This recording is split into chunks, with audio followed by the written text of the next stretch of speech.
بسم اللہ الرحمن الرحیم۔ اسلامک واقعات کے ناظرین السلام علیکم ورحمۃ اللہ وبرکاتہ۔ حضرت مولانا جامی رحمۃ اللہ تعالی علیہ ایک نعت لکھنے کے بعد جب حج کے لیے تشریف لے گئے تو ان کا ارادہ یہ تھا کہ روضہ اقدس کے پاس کھڑے ہو کر اس نعت کو پڑھیں گے۔ چنانچہ حج بیت اللہ شریف کے لیے تشریف لے گئے اور حج سے فارغ ہو کر مدینہ منورہ کی حاضری کا ارادہ کیا تو امیر مکہ کو خواب میں نبی اکرم صلی اللہ علیہ وآلہ وسلم کی زیارت نصیب ہوئی۔ آپ صلی اللہ علیہ وآلہ وسلم نے ارشاد فرمایا کہ اس کو یعنی جامی رحمۃ اللہ علیہ کو مدینہ طیبہ کی جانب نہ آنے دیں۔ حکم سن کر امیر مکہ نے اعلان کروا کر مولانا جامی رحمۃ اللہ علیہ کی مدینہ میں داخلے پر پابندی لگا دی۔ مولانا جامی رحمۃ اللہ علیہ بڑے پائے کے عاشق رسول صلی اللہ علیہ وآلہ وسلم تھے۔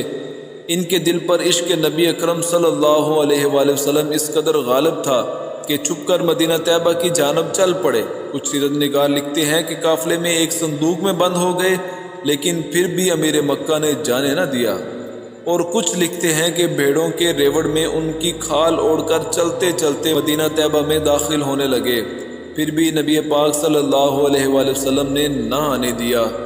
جب دوبارہ امیر مکہ کو نبی پاک صلی اللہ علیہ وآلہ وسلم کی زیارت ہوئی اور فرمایا کہ جامی رحمۃ اللہ علیہ کو میرے روزے پر بالکل نہ آنے دینا، جب اس نے یہ حکم سنا تو اس نے اپنے آدمی دوڑائے جو مولانا جامی رحمۃ اللہ علیہ کو مدینہ منورہ کے راستے سے پکڑ کر لے آئے، اور امیر مکہ نے مولانا جامی رحمۃ اللہ علیہ کو سختی سے جیل میں بند کر دیا۔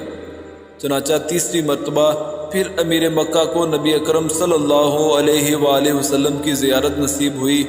آپ صلی اللہ علیہ وآلہ وسلم نے فرمایا جامی کوئی مجرم نہیں ہے، بلکہ ہم اس لیے اسے اپنے روزے پر آنے سے روکتے ہیں کہ اس نے کچھ اشعار لکھے ہوئے ہیں جن کو وہ میری قبر انور پر کھڑے ہو کر پڑھنا چاہتا ہے۔ اگر یہ مدینہ طیبہ پہنچ گیا اور میری قبر انور پر حاضر ہو کر اس نے یہ اشعار پڑھ لیے تو مجھے قبر انور سے باہر نکل کر جامی سے مصافحہ کرنا پڑے گا، لہٰذا اسے ہر حال میں روکو۔ پھر امیر مکہ نے آپ رحمۃ اللہ علیہ کو قید خانے سے نکالا اور بڑی عزت و تکریم کے ساتھ پیش آیا۔ پھر امیر مکہ نے مولانا جامی رحمۃ اللہ علیہ سے پوچھا آخر وہ کون سی نعت ہے جو آپ روضہ رسول صلی اللہ علیہ وآلہ وسلم پر سنانا چاہتے ہیں؟ مولانا جامی رحمۃ اللہ علیہ نے روتے ہوئے یہ چند اشعار پڑھے جن کا ترجمہ یہ ہے: یا رسول اللہ، آپ کی جدائی میں میرا جسم بیکار اور جاں پارا پارا ہو گئی ہے، گناہوں کی وجہ سے دل نیم مردہ اور آوارہ ہو گیا ہے۔ یا رسول اللہ، اگر کبھی آپ میری جانب قدم رنجہ فرمائیں تو میں غریب و ناتواں آپ کے نالین پاک کے نشان پر جان قربان کر دوں۔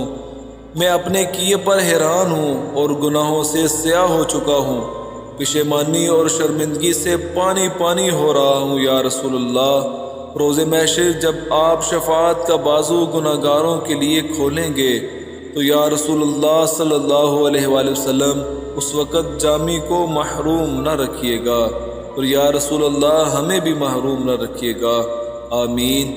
اگر آپ کو ہماری یہ ویڈیو پسند آئی ہے تو ہمارے چینل کو ضرور سبسکرائب کر لیجئے۔ جزاک اللہ خیرہ۔